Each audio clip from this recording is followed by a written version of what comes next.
bonjour et bienvenue au flash de 10h sur la RTB.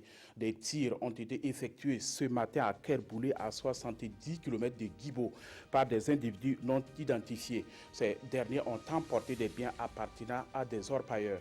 Pour l'instant, pas de victimes. La lutte contre des attaques fait justement partie des priorités des forces armées burkinabè qui ont d'ailleurs présenté leurs vœux de nouvel an au président du Faso hier. C'est une occasion pour la grande famille de la défense de faire le bilan des activités de l'année. Il ressort que des réformes ont été élaborées en 2016, notamment le plan stratégique 2017-2021 pour renforcer les actions de l'armée. Le principal défi en 2017 reste le renforcement de la lutte contre le terrorisme et la surveillance de la bande frontalière.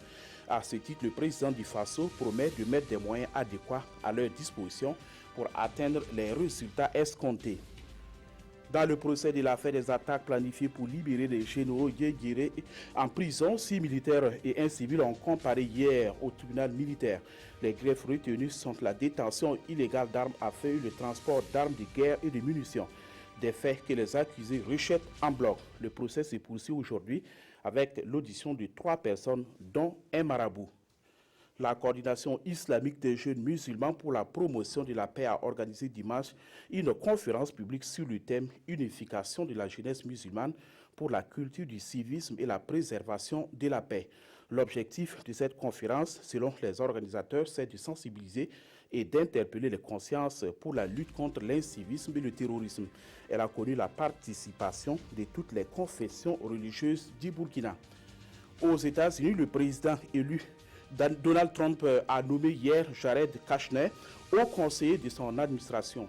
Kushner n'est autre que le mari de sa fille aînée Ivanka et qui fête ses 36 ans. Un cadeau d'anniversaire pour celui qui aura en charge les accords commerciaux et les questions du Moyen-Orient. Le jeune entrepreneur n'avait aucune expérience politique avant de devenir le cerveau de la campagne de son beau-père. C'est la fin de ce flash. Merci de l'avoir suivi. Excellente journée en compagnie des programmes de la RTB.